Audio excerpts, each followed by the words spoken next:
श्री शिव महापुराण कोटि रुद्र संहिता अथ चतुर्दशोऽध्याय सोमनाथ ज्योतिर्लिंग की उत्पत्ति का वृत्तांत। ऋषयुषु ज्योतिषां चैव लिंगानां माहात्म्यं कथयाधुना उत्पत्तिं च तथा तेषां ब्रूहि सर्वं यथा श्रुतम्। ऋषि बोले, हे सूत जी, अब आप ज्योतिर्लिंगों के महात्म्य तथा उनकी उत्पत्ति का वर्णन कीजिए। जैसा आपने सुना है वह सब बताइए। सूतवाच सर्वतो विप्रावक्ष्यामि तन्माहात्म्यं जनिं तथा संक्षेपतो यथा बुद्धि सद्गुरोश्च मया श्रुतम्। सूत जी बोले, हे ब्राह्मणों, मैं उनके महात्म्य एवं उनकी उत्पत्ति के विषय में जैसा कि मैंने अपने सद्गुरु से सुना है, संक्षेप में अपनी बुद्धि के अनुसार कहता हूँ, आप लोग श्रवण करें। एतेषां चैव माहात्म्यं वक्तुं वर्षशतैरपि शक्यते न मुनिश्रेष्ठास्तथापि कथयामि वह। हे मुनिश्रेष्ठों, सैकड़ों वर्षों में भी इनके महात्म्य का वर्णन नहीं किया जा सकता है, फिर भी मैं आप लोगों को बता रहा हूँ। सोमनाथस्य तेषां वै प्रथमः परिकीर्तितः तन्माहात्म्यं शृणु मुने प्रथमं सावधानतः। उनमें सोमनाथ प्रथम कहे गए हैं। हे मुने, सबसे पहले उन्हीं का महात्म्य सावधानी से सुनिए। सप्तविंशन्मिताः कन्या दक्षेण च महात्मना तेन चंद्रमसे दत्ता अश्विन्याद्या मुनीश्वराः। हे मुनीश्वरों, महात्मा दक्ष ने अपनी अश्विनी आदि 27 कन्याओं का विवाह चंद्रमा से कर दिया। चंद्रम च स्वामिनं प्राप्य शोभमानाभिषेकतः चंद्रोऽपि चैव ताः प्राप्य शोभते स्म निरंतरम्। वे चंद्रमा को अपने पति के रूप में प्राप्त कर अत्यधिक शोभित हुई और चंद्रमा भी उन्हें प्राप्त कर निरंतर शोभित होते थे। जैसा कि सुवर्ण से मणि सुशोभित होता है और मणि से सुवर्ण सुशोभित होता है। हेम्ना चैव मणिर्भाति मणिना हेम चैव हि एवं च समये तस्य यज्जातं श्रूयतामिति। सर्वास्वपि च पत्नीषु रोहिणीनां या स्मृता यथैका सा प्रिया चासीत् तथा न कदाचन। उसके अनंतर कालक्रम में उनके साथ जो हुआ उसको सुनिए। चंद्रमा की सभी पत्नियों में जो रोहिणी नाम वाली थी कही गई है, वह उन्हें जितना अधिक प्रिय थी उतना अन्य तो कोई भी नहीं थी।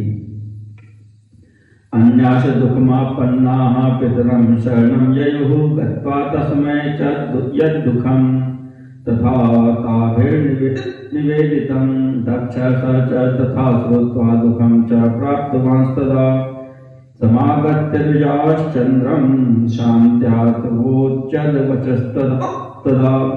तब अन्य कन्याएं दुखी होकर अपने पिता की शरण में गई। वहां जाकर उन सब ने जो दुख था उसे निवेदन किया। हे ब्राह्मणों, यह सुनकर वे दक्ष बहुत दुखी हुए। उसके बाद चंद्रमा के पास आकर उन्होंने शांतिपूर्वक यह वचन कहा। दक्षवाच विमले च कुले त्वं हे समुत्पन्नः कलानिधे आश्रितेषु च सर्वेषु न्यूनाधिक्यं कथं तव कृतं चेत् तत्कृतं तच्च न कर्तव्यं त्वया पुनः वर्तनं विषमत्वेन नरकप्रदमीरितं। दक्ष बोले, हे चंद्रमा, आप उत्तम कुल में उत्पन्न हुए हैं। सभी आश्रितों के प्रति तो समान व्यवहार करना उचित है, पर आपका विषम व्यवहार क्यों है? अब तक आपने जो कुछ भी किया सो किया, किंतु पुनः ऐसा व्यवहार न करें। विषम व्यवहार नरक देने वाला कहा गया है। सूतवाच दक्षश्चैवं च सम्प्रार्थ्य चन्द्रं जामातरं स्वयं जगाम मन्दिरं स्वं वै निश्चयं परमं गतः। चन्द्रोऽपि वचनं तस्य न चकार विमोहितः शिवमाया प्रभावेण यया सम्मोहितं जगत्। सूत जी बोले, दक्ष अपने दामाद चंद्रमा से इस प्रकार प्रार्थना कर निश्चित हो अपने घर चले गए। चंद्रमा ने दक्ष की बात नहीं मानी, क्योंकि वे शिव माया के प्रभाव से विमोहित थे, जिससे यह जगत मोहित हो रहा है। शुभम भावी यदा यस्य शुभम भवति तस्य वै अशुभम च यदा भावी कथम तस्य शुभम भवेत। जब जिसका शुभ होना है तब उसका शुभ अवश्य होता है, और जब अशुभ होना है तब उसका शुभ किस प्रकार हो सकता है।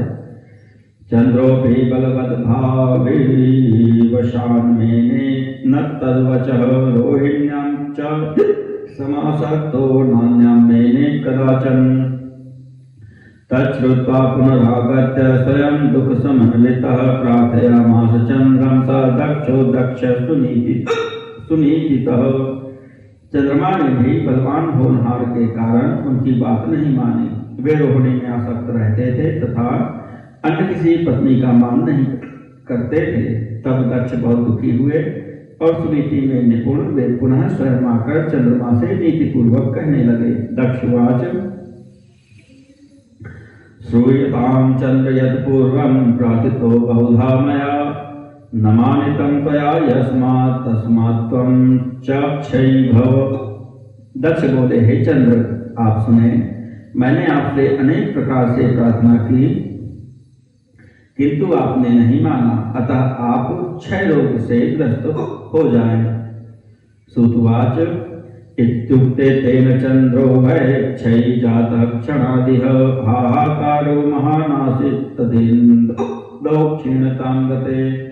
देवर्षयस्तदा सर्वे किं कार्यं हा कथं भवेत् इति दुःखं समापन्ना विह्वलाह्या भवन्मुने।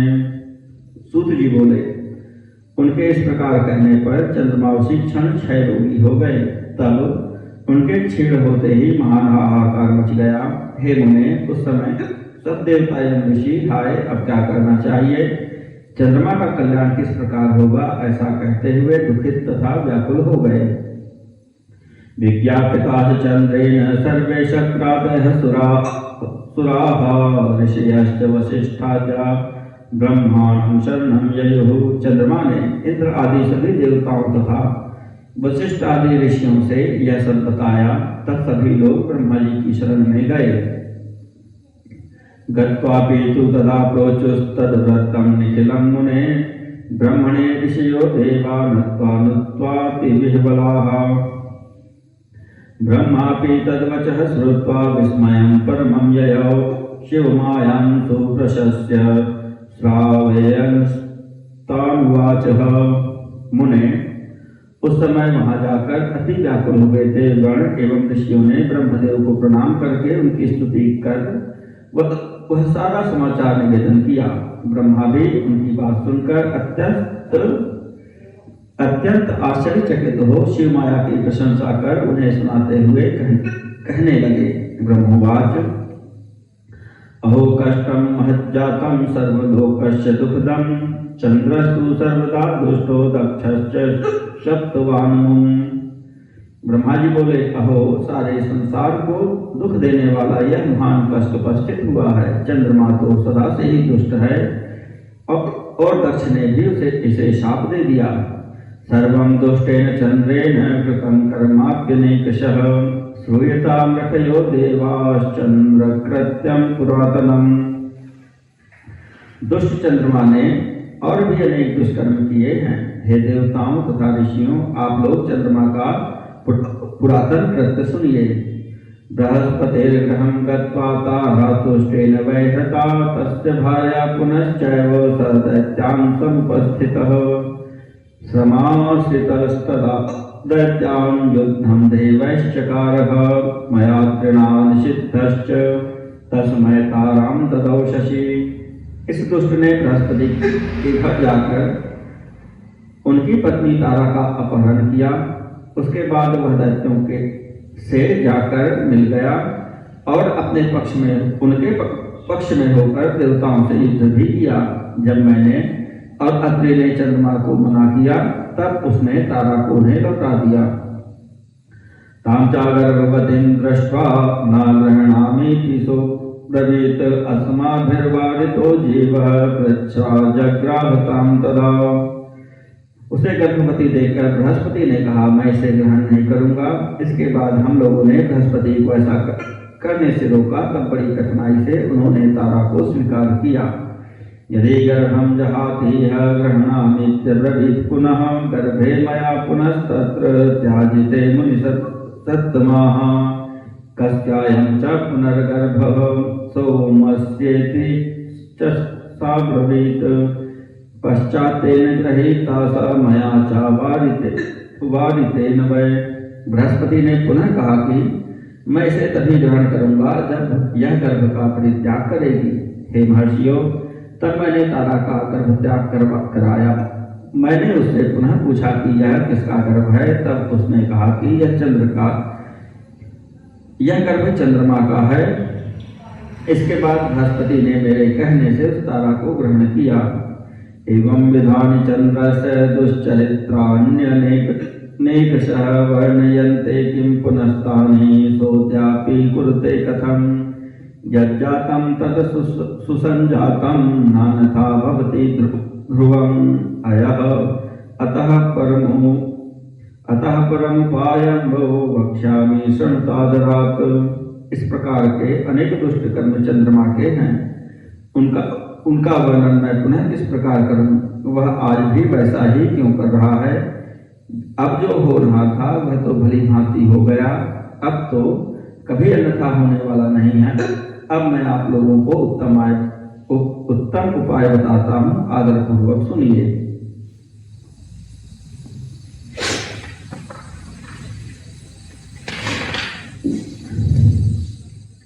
प्रभात के शुभे क्षेत्रे व्रजे चंद्रः सदैव तैः शिवमाराधयेत् तत्र मृत्युंजय विधानतः निधायेशं पुरस्तत्र चन्द्रस्तपतो नित्यशः प्रसन्नश्च शिवः पश्चादक्षयं तं करिष्यति।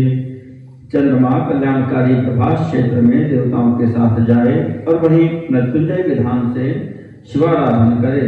शिवलिंग को सामने स्थापित कर चंद्रमा प्रतिदिन तपस्या करे, तब प्रसन्न हुए शिव उसे क्षय रोग से रहित कर देंगे। सूतवाच इति श्रुत्वा वचस्तस्य ब्रह्मण्यस्ते सुरर्षयः सन्निवृत्त्यायुः सर्वे यत्र दक्ष विधूततः। सूत जी बोले, हे महर्षियों, उन ब्रह्मा जी की यह बात सुनकर वे देवता तथा ऋषि लौटकर वहां आए जहां दक्ष तथा चंद्रमा स्थित थे। गृहीत्वा ते ततश्चंद्रं दक्षं चाश्वास्य निर्जराः प्रभाते ऋषयश्चक्रुस्तत्र गत्वा किलाश्च वै आवाह्य तीर्थवर्याणि सरस्वत्यादिकानि च पार्थिवेद तथा पूजां मृत्युंजय विधानतः। इसके बाद उन सभी देवताओं तथा ऋषियों ने दक्ष को आश्वासन देकर तथा चंद्रमा को अपने साथ लेकर के प्रभास तीर्थ में जाकर सरस्वती आदि श्रेष्ठ तीर्थों का आवाहन करके मृत्युंजय मंत्र द्वारा पार्थिवार्चन विधि से शिव जी की आराधना की।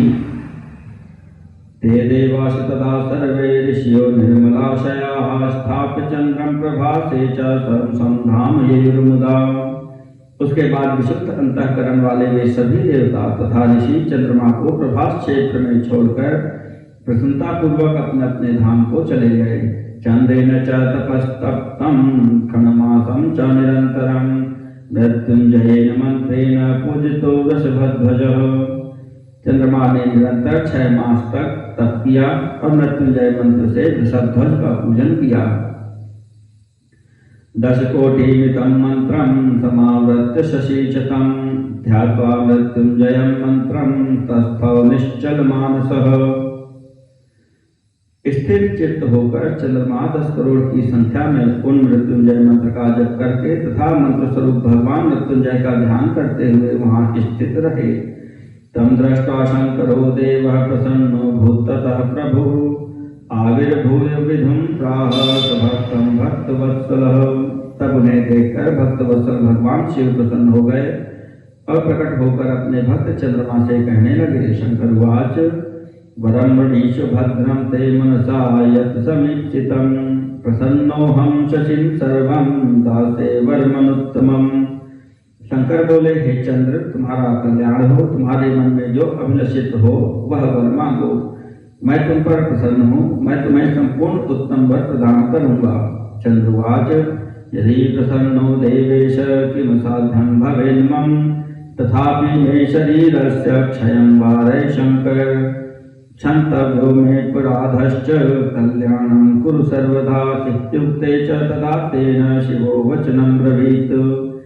चंद्र बोले, हे देवेश, यदि आप मुझ पर प्रसन्न हैं तो मेरा कौन सा कार्य असाध्य रह सकता है। फिर भी हे शंकर, मेरे शरीर के क्षय रोग को दूर कीजिए, आप मेरा अपराध क्षमा करें और निरंतर कल्याण करें। उनके ऐसा कहने पर शिव जी ने यह वचन कहा। शिववाच, पक्षे क्षीयतां चंद्र कलाते च दिने दिने पुनश्च वर्धतां पक्षे सा कला च निरंतरम।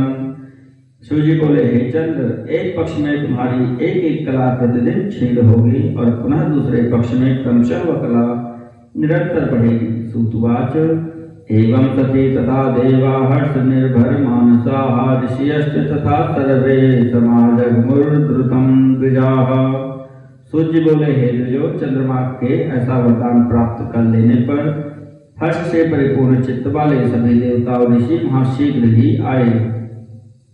आगत्य च तदा सर्वे चंद्रायाशिषं ब्रुवन् शिवं नत्वा करौ बद्ध्वा प्रार्थयामासुरादरात्। वहां आकर उन सभी ने चंद्रमा को आशीर्वाद दिया और शिव जी को प्रणाम करके हाथ जोड़कर आदर पूर्वक उनसे प्रार्थना की। देवाऊचु, देवदेव महादेव परमेश नमोस्तुते उमया सहित शंभो स्वामिन्त्र स्थिरो भव। देवता बोले, हे देवदेव, हे महादेव, हे परमेश, आपको नमस्कार है। हे शंभो, हे स्वामी, पार्वती सहित आप यहाँ स्थिर हो जाइए। सूतवाच, ततश्चंद्रेण सद्भक्ता संस्तुतः शंकरः पुरा निराकारश्च साकारः पुनश्चैवाभवत् प्रभुः। सूत जी बोले, तब पूर्व में निराकार भगवान शिव चंद्रमा के द्वारा उत्तम भक्ति से स्तुति किए जाने पर पुनः साकार हो गए। प्रसन्नस्य सदेवानां क्षेत्रमाहात्म्य हेतवे चंद्रस्य यशसे तत्र नाम्ना चंद्रस्य शंकरः सोमेश्वरस्य नाम्नासीत् विख्यातो भुवनत्रये क्षयकुष्ठादिरोगाणां नाशकः पूजनात् द्विजाः। देवताओं पर प्रसन्न होकर वे शंकर उस क्षेत्र के महात्म्य वर्धन के लिए तथा चंद्रमा के यश के विस्तार के लिए वहां उन्हीं के नाम पर तीनों लोकों में सोमेश्वर नाम से विख्यात हुए। हे द्विजो, वे पूजन करने से क्षय कुष्ठ आदि रोगों का विनाश करते हैं।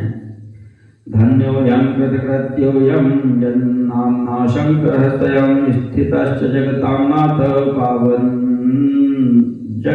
जगति तलम् तत्कुंडं तैश्च तत्रैव सर्वैर्देवैः प्रतिष्ठितं शिवेन ब्रह्मणा तत्र ह्या विभक्तं तु तत्पुनः। ये चंद्रमा धन्य हैं, ये कृतकृत्य हैं, जिनके नाम से स्वयं जगन्नाथ शंकर जी धरातल को पवित्र करते हुए यहाँ स्थित हुए। वहीं पर देवताओं ने चंद्रमा के नाम से चंद्रकुंड की स्थापना की, जहाँ शिव तथा ब्रह्मा का सम्मिश्रित निवास माना जाता है।